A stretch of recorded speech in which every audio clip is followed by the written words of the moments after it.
ಎಲ್ರಿಗೂ ನಮಸ್ಕಾರ.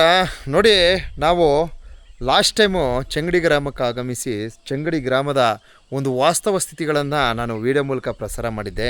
ಸೊ ಅದರಂತೆಯೇ ಇವತ್ತು ಅಂದರೆ ನಾಳೆ ಬೆಳಿಗ್ಗೆ ಇಲ್ಲಿನ ಗ್ರಾಮಸ್ಥರಿಗೆ ಒಂದಷ್ಟು ಸಹಕಾರಿಯಾಗ್ತಕ್ಕಂಥ ನಿಟ್ಟಿನಲ್ಲಿ ಅವ್ರಿಗೆ ಬೇಕಾದಂತಹ ಅಗತ್ಯ ವಸ್ತುಗಳನ್ನು ಬೆಂಗಳೂರಿಂದ ನೋಡಿ ದಾನಿಗಳು ಕಳಿಸ್ಕೊಟ್ಟಿದ್ದಾರೆ. ಸೊ ಅದನ್ನು ವಿತರಿಸುವ ಒಂದು ಕಾರ್ಯಕ್ರಮ ನಿಮಿತ್ತ ಬಂದಿರ್ತೀವಿ. ಅದಕ್ಕಿಂತ ಮುಂಚಿತವಾಗಿ ಇಲ್ಲಿ ನಾವು ವೀರೇಶ್ವರ ಸ್ವಾಮಿಯವರ ಸನ್ನಿಧಿಯನ್ನು ಕಾಣ್ಬೋದು. ಇಲ್ಲೊಂದು ದೇವಸ್ಥಾನ ಇದೆ, ಬಹಳ ಅಪಾರವಾದ ಒಂದು ಭಕ್ತಿಯನ್ನು ಉಳ್ಳಂತಹ ಒಂದು ದೇವಸ್ಥಾನ, ಪವಾಡ ಉಳ್ಳಂತಹ ದೇವಸ್ಥಾನ. ಸೊ ಈ ಒಂದು ದೇವಸ್ಥಾನದ ಮಹಿಮೆ ಯಾವ ರೀತಿ ಇದೆ ಅಂದರೆ, ಇಲ್ಲಿನ ಸುತ್ತಮುತ್ತ ಜನ ಹೇಳ್ತಕ್ಕಂಥ ಒಂದು ವಿಚಾರಗಳನ್ನು ಕೇಳಿದಾಗ ನಮಗೆ ಒಂದು ಕ್ಷಣ ಏನು ದಿಗ್ಭ್ರಾಂತ ಆಗ್ತೀವಿ. ಯಾಕಂದರೆ ಅಂತಹ ಒಂದು ಮಹಿಮೆಯನ್ನು ನಮ್ಮ ಚೆಂಗಡಿ ಗ್ರಾಮದ ಗ್ರಾಮಸ್ಥರು ಶೇಖರ್ ಅವರು ಮತ್ತು ಅಣ್ಣವರು ಮತ್ತು ನಮ್ಮ ಹುಡುಗ ಸೊ ಇವರೆಲ್ಲ ಹೇಳ್ತಾ ಇದ್ದಾರೆ. ಬನ್ನಿ ಅಣ್ಣ ಸ್ವಲ್ಪ ಹತ್ರಕ್ಕೆ ಸೇರ್ಕೊಳ್ಳಿ. ಸೊ ಹೇಳಿದ್ರು, ನಾವು ಏನೋ ಬಿಡು ಮಾಮೂಲಿ ದೇವಸ್ಥಾನಗಳು ಎಲ್ಲ ಕಡೆನೂ ಅದೇ ಥರ ಇದು ಒಂದು ದೇವಸ್ಥಾನ ಅಂತ ನಾವು ಸುಮ್ಮನೆ ಹಂಗೆ ಇದ್ವಿ. ಬಟ್ ಈ ಸ್ವಾಮಿಯವರ ವೀರೇಶ್ವರ ಸ್ವಾಮಿಯವರ ಮಹಿಮೆ ನಮ್ಗೆ ಗೊತ್ತಿರಲಿಲ್ಲ. ಆದರೆ ಇವರು ದಾರಿಗುಂಟ ನಾವು ಕಾರಲ್ಲಿ ಬರಬೇಕಾದ್ರೆ ನಾವು ಮತ್ತು ನಮ್ಮ ಸ್ನೇಹಿತರು ಮೋಹನ್ ಸರ್ ಅವರು ನಾವು ಬರಬೇಕಾದ್ರೆ ಅವರು ಒಂದು ಸ್ವಲ್ಪ ಎಕ್ಸ್ಪ್ಲೇನ್ ಮಾಡಿ ಹೇಳ್ತಾರೆ. ಬಹಳ ಆಶ್ಚರ್ಯ ಪಡ್ತೀವಿ ನಾವು. ಸೊ ಅದರಂತೆಯೇ ಏನು ಈ ಒಂದು ದೇವಸ್ಥಾನದ ಮಹಿಮೆ ಏನಿದೆ ಅಂತ ಸ್ವಲ್ಪ ಮಾಹಿತಿಯನ್ನು ಪಡೆಯೋಣ ಬನ್ನಿ. ಅಣ್ಣ ಹೇಳಿ, ಏನು ದೇವಸ್ಥಾನ ಅಂದರೆ ಯಾವ ಥರ ಇದು? ವೀರೇಶ್ವರ ಸ್ವಾಮಿ ಅಂದರೆ ಇದು ಯಾವ ರೀತಿ ಪೂಜೆ ಮಾಡ್ತಾರೆ?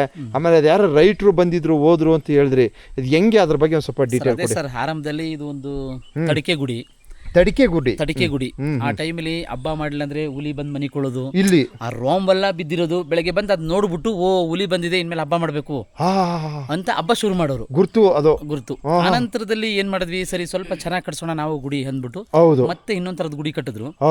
ಅದು ಕರೆಕ್ಟ್ ಟೈಮ್ಗೆ ಅದು ಸರಿಯಾಗಿ ಸೆಟ್ ಆಗಿಲ್ಲ. ಯಾಕಂದ್ರೆ ಆಗ ಮರದಲ್ಲಿ ಕಟ್ಟು ಅದು ಎಲ್ಲ ಹೋಯ್ತು. ಆಮೇಲೆ ಈ ತರ ದೇವಸ್ಥಾನ ಮಾಡಿದ್ದು. ಈಗೂ ಮಾಡಿ ಮಾಮೂಲಿ 3 ವರ್ಷಕ್ಕೊಂದ್ಸರಿ ಕೊಂಡ ಇದೆಲ್ಲ ಮಾಡ್ತೀವಿ. 3 ವರ್ಷಕ್ಕೊಂದ್ಸಲ ಬರ್ತಾರೆ ಸರ್. ಎಲ್ಲಾ ಊರ್ನವರು ಬರ್ತಾರೆ ಸರ್. ನಗರ ಡಿಸ್ಟಿಕ್ನವರೇ ಪೂರ್ತಿ ಬರ್ತಾರೆ ಸರ್. ತಮಿಳ್ನಾಡಿಂದನೂ ಬರ್ತಾರೆ ಸರ್. ತಮಿಳ್ನಾಡಿಂದ ತೆಂಗಿನಕೋಟೆ ಡಿಸ್ಟಿಕ್ ಇದೆಯಲ್ಲ, ತಾಲೂಕು ಇದೆಯಲ್ಲ, ಆ ಲೈನ್ ಅವರೆಲ್ಲ ಬರ್ತಾರೆ. ಅದಕ್ಕೆ ಮುಂಚೆ ಅಂದ್ರೆ ತಡಿಕೆ ಗುಡಿ ಇದ್ದಾಗ ಇಲ್ಲಿ ಒಬ್ರು ಕೋರೆ ಕೆಲಸಕ್ಕೆ ರೈಟ್ರು ಅಂತ ಬಂದಿದ್ರು. ರೈಟ್ರು ತಮಿಳ್ನಾಡಿನವರು, ಮೇಟೂರ್ನವರು. ಅವರು ಸಾಧಾರಣವಾಗಿ ಇಲ್ಲಿ ದೇವಸ್ಥಾನಕ್ಕೆ ಬಂದಾಗ ಯಾರೋ ಭಗವಂತನ ಬಗ್ಗೆ ಹೇಳಿದಾಗ ಬಿಡ್ರಿ ಇದೆಲ್ಲ ಕಲ್ದೇವ್ರ ಏನ್ ಕೈ ಮುಗಿತೀರಾ ಅನ್ಕೊಂಡೋದ್ರಂತೆ. ಅದೆಲ್ಲ ತಪ್ಪು. ಈ ದೇವ್ರಿಗೆ ಅಷ್ಟು ಮಹಿಮೆ ಇದೆ ಅಂದಾಗ ಅವ್ರು ಏನ್ ಮಾಡಿದಾರೆ, ಹೌದಾ ಹಾಗಾದ್ರೆ ನನಗೆ ಮಕ್ಕಳಿಲ್ಲ ನೋಡುವ ದೇವ್ರ ಮಕ್ಕಳು ಕೊಡುತ್ತಾ ಅಂದವ್ರೆ.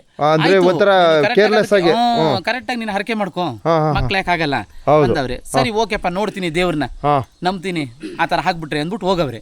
ಹೋಗಿ ಸ್ವಲ್ಪ ದಿನದಲ್ಲೇ ಮಾಮೂಲಿ 1 ರಿಂದ 3 ತಿಂಗಳಾಯ್ತು, ಪರವಾಗಿಲ್ಲ ಬಿಮಸ್ತಿ ಆಗಿದ್ದಾರೆ ಅನ್ನೋದು ಗೊತ್ತಾಯ್ತು. 9 ತಿಂಗಳಾಯ್ತು, ಡೆಲಿವರಿ ಆಯ್ತು, ಗಂಡು ಮಗು. ಆಮೇಲೆ ಆ ರೈಟ್ರಿಗೆ ತುಂಬಾ ನಂಬಿಕೆ ಬಂದ್ಬಿಡ್ತು. ವರ್ಷಕ್ಕೊಂದ್ಸರಿ ಬಂದು ಫಸ್ಟ್ ಕ್ಲಾಸ್ ಅಭಿಷೇಕ ಪೂಜೆ ಮಾಡಿಸಿ ಊರಿನ ಜನಕ್ಕೂ ಊಟ ಹಾಕ್ಬಿಟ್ಟು ಹೋಗ್ತಾರೆ. ಊರಿನ ಜನಕ್ಕೂ ಊಟ ಹಾಕ್ಬಿಟ್ಟು ಹೋಗ್ತಾರೆ. ಇದರ ಜೊತೆಗೆ ಪೌರ್ಣಮಿ ಮಿಸ್ ಆಗದೆ ಬಂದು ಇಲ್ಲಿ ಪೂಜೆ ಮಾಡಿಸ್ತಾರೆ. ಇಲ್ಲಿಗೆ ಅವ್ರು ಬರಕ್ಕಾಗಲ್ಲ ಅಂದ್ರೆ ಅಲ್ಲಿಂದ ಅಮೌಂಟ್ ಕಳಿಸ್ಬಿಡ್ತಾರೆ. ತಂಬಡಪುರ ಎಲ್ಲ ತಂದು ಪೂಜೆ ಮಾಡ್ಬಿಟ್ಟು ಪ್ರಸಾದ ಕಳಿಸ್ಕೊಡ್ತಾರೆ ಅವರಿಗೆ. ಅಂದ್ರೆ ತರ ಒಂದು ತುಂಬಾ ಶಕ್ತಿ. ಆಮೇಲೆ ಎರಡನೇದು, ಈ ಗ್ರಾಮದವರು ಇಷ್ಟು ಕಷ್ಟ ಬಿದ್ದಿದ್ದಾರೆ, ಆದ್ರೆ ಅವ್ರಿಗೆಲ್ಲ ಒಂದು ಸೇಫ್ಟಿ ಅಂದ್ರೆ ಭಗವಂತನೇ. ನೋಡಿ, ನೈಟು ಹಗಲೆಲ್ಲ ಬರ್ತೀವಿ. ಆನೆ ಭಯದಿಂದ ಇರ್ಬೋದು, ಹುಲಿ ಭಯದಿಂದ ಇರ್ಬೋದು, ಚಿರತೆ ಭಯದಿಂದ ಇರ್ಬೋದು, ಆದ್ರೆ ಎಲ್ಲನೂ ಕಾಪಾಡ್ಕೊಂಡು ನಮ್ ಜೀವನ ಮಾಡ್ಕೊಂಡು ಹೋಗ್ತಾ ಇದೀವಿ. ಆದ್ರೆ ಇದೆಲ್ಲ ಮೀರಿ ನಮ್ಗೊಂದು ಒಳ್ಳೇದಾಗ್ಬೇಕು ಅಂತ ಬಯಸ್ತೀವಿ. ಅದನ್ನ ಈಗ ಭಗವಂತ ನಮಗೆ ನೆರವೇರಿಸ್ಕೊಡ್ತಾ ಇಲ್ಲ. ಅಂದ್ರೆ ನಿಮ್ಗೆ ಮೂಲಭೂತ ಸೌಕರ್ಯಗಳನ್ನ ಭಗವಂತನ ಕಡೆಯಿಂದ ನೆರವೇರ್ಬೇಕು ಅನ್ನೋದು ನಿಮ್ಮ ಒಂದು ನಿರೀಕ್ಷೆ. ಆಮೇಲೆ ಇನ್ನೊಂದಣ, ಈಗ ನಾನು ಆವಾಗಲೇ ಒಂದು ಕೇಳ್ಪಟ್ಟೆ, ಈಗ ನಾಗಮಲೆಯಲ್ಲಿ ಚಿರತೆ ದಾಳಿ ಆಯಿತು, ಹಾಗೆ ಈ ತಾಳ್ಬೆಟ್ಟದಲ್ಲೂ ಸಹ ಚಿರತೆ ದಾಳಿ ಆಯಿತು. ಆಮೇಲೆ ಗ್ರಾಮಸ್ಥರು ಬಂದು ಅಲ್ಲಿ ತೊಂದರೆಗಳು, ಈಗಲೂ ಸಹ ಒಂದೊಂದು ತೊಂದರೆಗಳು, ಸಮಸ್ಯೆಗಳು.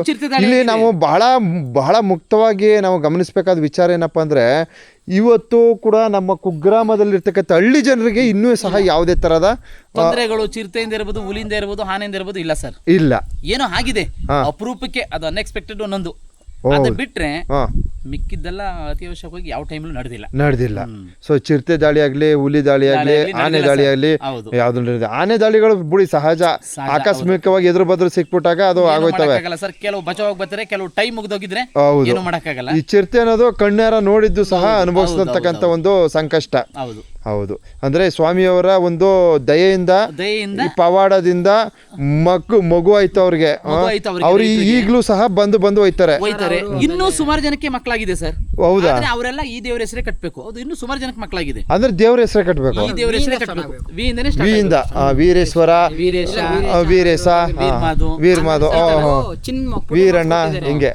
ಅವರು ಚಿನ್ನದ ಮಕ್ಕುಟೆ ಮಾಡಿಸ್ಕೊಟ್ಟಿದ್ದಾರೆ ಖುಷಿಗೆ. ಅದು ಏನಂದ್ರೆ ಅದು ಇಲ್ಲಿ ಮುಗ್ಗೊಡ್ತಾರ ವಾಡಿಕೆ ಇದೆ. ಇವಾಗ ಅಲ್ಲಿ ಬಂದು ಪ್ರಸಾದ ಬೆಳಗಡೆ ಎಳಗಡೆ ಅಂತ ವಾಡಿಕೆ ಇದೆ. ಅವರು ಯಾರ ಕೇಳ್ದಾಗ ಕೊಟ್ಟಿದಾಗ ಅವರು ಇದಾರ ಕಲದೇವ್ರು ನಮಗ್ ಮಕ್ಳು ಕೊಡುತ್ತ ಅಂದ್ಬಿಟ್ಟು ಆಮೇಲೆ ಅವರು ಇಲ್ಲಿಂದ ಅಲ್ಲಿಗೆ ಹೋದಾಗ ಸೊಪ್ಪು ಬಿದ್ದೋಗಿದ್ರಂತೆ.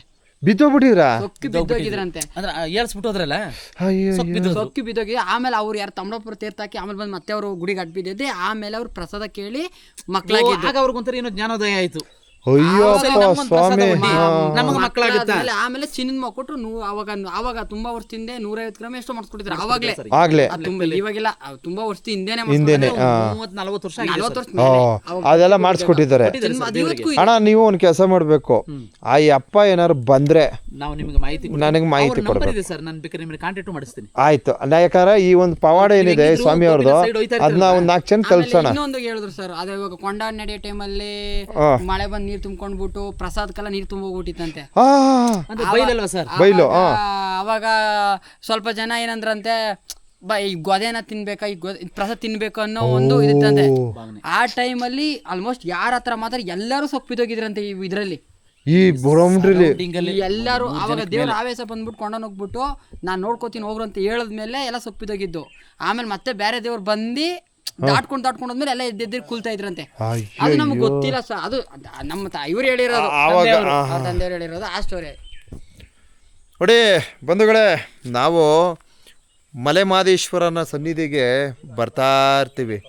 ಇವತ್ತಿಗೂ ಸಹ ನಾವು ಕೋಟ್ಯಾಂತರ ಜನ ಭಕ್ತರನ್ನು ನೋಡ್ತೀವಿ. ಲಕ್ಷಾಂತರ ಜನ ಭಕ್ತರು ಬರ್ತಾರೆ, ಹರಕೆಗಳು ಮಾಡ್ಕೋತಾರೆ ಸ್ವಾಮಿಯವ್ರ ಸನ್ನಿಧಾನದಲ್ಲಿ. ಅವ್ರದ್ದೇ ಆದ ಕಾರ್ಯಕ್ರಮಗಳು, ಅವ್ರದ್ದೇ ಆದ ಒಂದು ಕೆಲವು ನಿಯಮಗಳು, ಏನೇನು ಪದ್ಧತಿಗಳು ಇವತ್ತಿನ ಕಾಲಮಾನಕ್ಕಿದೆ ಎಲ್ಲವನ್ನು ಅನುಸರಿಸಿ ಅವರ ಒಂದು ಇಷ್ಟಾರ್ಥಗಳನ್ನು ಈಡೇರಿಸ್ಕೊಳ್ತಾರೆ. ಸೊ ಈ ಥರ ಒಂದು ವಾಸ್ತವ ಸ್ಥಿತಿಯೊಂದಿಗೆ ಇವತ್ತಿಗೂ ಸಹ ನಮ್ಮ ಈ ಪುಣ್ಯಕ್ಷೇತ್ರ, ಈ ಒಂದು ಸರೌಂಡಿಂಗ್ ಏನಿದೆ, ಎಲ್ಲೆಲ್ಲಿ ಕುಗ್ರಾಮಗಳಿದೆ, ಪ್ರತಿಯೊಂದು ಕಡೆ ಅವ್ರದ್ದೇ ಆದ ಒಂದು ಆಚರಣೆಗಳು, ಅವ್ರದ್ದೇ ಆದ ಒಂದು ಸಂಪ್ರದಾಯಗಳು ಈ ಥರ ಇದೆ. ಸೊ ಯಾಕಂದರೆ ನಮ್ಮ ಒಂದು ಕಾಡು ಪ್ರದೇಶಗಳಲ್ಲಿ ವಾಸಿಸ್ತಕ್ಕಂಥ ಜನ, ಸೊ ಇಲ್ಲಿ ಏನಾಗುತ್ತಾ, ಗುಡಿ ದೇಗುಲಗಳನ್ನು ನಿರ್ಮಿಸಿಕೊಂಡು ಸ್ವಾಮಿಯವರು ಪವಾಡ ಮೆರೆದಿರ್ತಾರೆ ನೋಡಿ. ಆ ಒಂದು ಪವಾಡ ಪುಣ್ಯಕ್ಷೇತ್ರದಲ್ಲಿ ಅವ್ರದ್ದೇ ಆದ ಕೆಲವು ಪೂಜಾ ಪುರಸ್ಕಾರಗಳನ್ನು ಮಾಡ್ಕೊಂಡು ಬಂದಿದ್ದಾರೆ.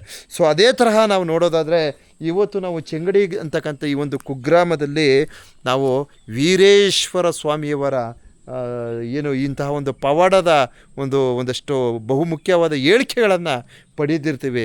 ಸೊ ಈ ಒಂದು ಸನ್ನಿಧಿಯ ಮಹತ್ವವನ್ನು ನಮ್ಮ ಗ್ರಾಮಸ್ಥರು ಶೇಖರ್ ಅವರು ಮತ್ತು ನಮ್ಮ ಅಣ್ಣವರು ಮತ್ತು ನಮ್ಮ ಸ್ನೇಹಿತರು ಎಲ್ಲರೂ ಸಹ ಈ ಒಂದು ಗ್ರಾಮದ ಮಹಿಮೆ, ಹಾಗೆ ಈ ಒಂದು ಗ್ರಾಮದಲ್ಲಿರ್ತಕ್ಕಂಥ ದೇವರು, ಗ್ರಾಮದ ಒಂದು ಪ್ರಧಾನ ದೇವರು ಸೊ ವೀರೇಶ್ವರ ಸ್ವಾಮಿಯವರ ಒಂದು ಮಹತ್ವವನ್ನು ಬಹಳ ಸ್ಪಷ್ಟವಾಗಿ ತಿಳಿಸಿರ್ತಾರೆ. ಸೊ ಈ ಒಂದು ಕ್ಷೇತ್ರಕ್ಕೆ ಮುಂದಿನ ದಿವಸ ತಾವು ಸಹ ಆಗಮಿಸ್ಬೋದು. ಸೊ ನಾವು ಮುಂದಿನ ದಿವಸ ನಾನು ಒಂದು ಪ್ಯಾಕೇಜ್ ಹಾಕ್ಕೊಡ್ತೀನಿ. ಪ್ಯಾಕೇಜ್ ಅಂತಂದರೆ ಏನು? ಸೊ ಈಗಾಗಲೇ ನಮ್ಮ ನಾಗಮಲೆಗೆ ಪುಣ್ಯಕ್ಷೇತ್ರಕ್ಕೆ ಈಗ 100 ಜನ ಭಕ್ತಾದಿಗಳು ಹೋಗಿ ಬರ್ತಾಯಿದ್ರು. ಸೊ ಅವ್ರು ಏನಾಗ್ತಾಯಿದೆ ಅಂದರೆ ಈಗ ಹೋಗೋಕ್ಕಾಗ್ತಾಯಿಲ್ಲ. ಎಲ್ಲರೂ ನಿರುದ್ಯೋಗಿಗಳಾಗ್ಬಿಟ್ಟು, ಜೀಪ್ ಡ್ರೈವರ್ಗಳಿರ್ಬೋದು, ಪ್ರತಿಯೊಬ್ಬರು ಸಹ ನಿರುದ್ಯೋಗಿಗಳಾಗ್ಬಿಟ್ಟು ಸುಮ್ಮನೆ ದಿಕ್ಕಾಪಾಲ ನಿಂತವ್ರೆ. ಅಂಥ ಒಂದು ಪರಿಸ್ಥಿತಿ ನಿರ್ಮಾಣವಾಗಿದೆ. ಸೊ ನಮ್ಮ ನಾಗಮಲೆ ಪುಣ್ಯಕ್ಷೇತ್ರಕ್ಕೆ ಜೀಪ್ನಲ್ಲಿ ವಾಹನವನ್ನು ಚಲಿಸ್ತಿರ್ತಕ್ಕಂಥ ಡ್ರೈವರ್ಗಳಿಗೆ ಒಂದು ಪ್ಯಾಕೇಜ್ ಆಗ್ತಿದ್ದೀನಿ, ಕತ್ರಿಮಲೈ ಪ್ಯಾಕೇಜ್ ಅಂದ್ಬಿಟ್ಟು. ಸೊ ಕತ್ರಿಮಲೆಗೆ ನೀವು ಹೋದರೆ ನಿಮ್ಗೆ ಯಾವುದೇ ತರಹದ ನಿರ್ಬಂಧ ಇಲ್ಲ. ಸೊ ತಮ್ಗೆ ಯಾವುದೇ ತರಹದ ಸಮಸ್ಯೆಯೂ ಸಹ ಇಲ್ಲ. ಸೊ ಅದನ್ನೆಲ್ಲ ನಾನು ಕೇಳಿ ನಾನು ಗಮನಿಸಿ ಸೊ ಅವ್ರಿಗೊಂದು ಪ್ಯಾಕೇಜ್ ಅಂತ ಒಂದು ವ್ಯವಸ್ಥೆ ಮಾಡಿಕೊಡ್ತಿದ್ದೀವಿ. ಜೀಪ್ ಡ್ರೈವರ್ ನಂಬರ್ ಹಾಕಿ ಒಂದು ಪೂರಕವಾದ ಒಂದು ವ್ಯವಸ್ಥೆಗಳನ್ನು ಕಲ್ಪಿಸ್ಕೊಡ್ತಾಯಿದ್ದೀವಿ. ಅದೇ ತರಹ ಈ ಒಂದು ಚೆಂಗಡಿ ಗ್ರಾಮಕ್ಕೂ ಗ್ರಾಮಸ್ಥರ ಒಂದು ಹೇಳಿಕೆ ಮತ್ತು ಮುಂದಿನ ಒಂದು ಪ್ರೋಸೆಸ್ ಯಾವ ರೀತಿ ಇದೆ ಅದನ್ನು ತಿಳಿದು ಇಲ್ಲಿಗೂ ಸಹ ಒಂದು ಪ್ಯಾಕೇಜ್ ಹಾಕ್ಕೊಡ್ತೀವಿ. ಭಕ್ತಿಪೂರ್ವಕವಾಗಿ ಆಗಮಿಸಿ ಸ್ವಾಮಿಯವರ ದರ್ಶನ ಮಾಡೋರು ಮಾಡ್ಕೊಳ್ಳಿ. ಹಾಗೇ ಇಲ್ಲಿ ಬಂದು ತಡೆಯಪ್ಪ ನಮ್ಮ ಸಿಟಿಗಳಲ್ಲಿದ್ದು ನಮಗೆ ತಲೆಕೆಟ್ಟು ನಮಗೆ ಒಂಥರ ಮೆಂಟ್ಲಾಗ್ಬಿಟ್ಟಿದ್ದೀವಿ, ಈ ಒಂದು ಸುಂದರವಾದ ಪರಿಸರದಲ್ಲಿ ಒಂದು 4 ತಾಸು ಕೂತಿದ್ದು ಹೋಗೋಣ ಅಂತಕ್ಕಂಥವ್ರು ಸಹ ಆಗಮಿಸ್ಬೋದು. ನಿಮ್ಗೊಂದು ಪ್ಯಾಕೇಜ್ ಮಾಡಿಕೊಡ್ತೀನಿ, ತುಂಬ ಚೆನ್ನಾಗಿ ಮಾಡಿಕೊಡ್ತೀನಿ. ಸೊ ಅದಕ್ಕೆ ಬೇಕಾದ ವ್ಯವಸ್ಥೆಗಳು ಒಂದು 4-5 ಜನ ತಿಳಿದಂಥವರ ಒಂದು ಮಾರ್ಗದರ್ಶನದಂತೆ ಈ ಒಂದು ವ್ಯವಸ್ಥೆಯನ್ನು ಕಲ್ಪಿಸ್ಕೊಡ್ತೀನಿ. ನಮ್ಮ ಏನಿದೆ ಈ ಕುಗ್ರಾಮಗಳು, ಈ ಚೆಂಗಡಿ ಅಂತಕ್ಕಂಥ ಕುಗ್ರಾಮಗಳು, ಈ ಒಂದು ಪವಾಡ ಪುಣ್ಯಕ್ಷೇತ್ರಗಳು, ಇವುಗಳ ಉಳಿವಿಗಾಗಿ ಆದರೂ ದಯವಿಟ್ಟು ತಾವು ಸಹ ಈ ಒಂದು ಕ್ಷೇತ್ರಗಳಿಗೆ ಆಗಮಿಸಿ ಅಂತ ಒಂದು ಮನವಿ ಮಾಡ್ತೀನಿ.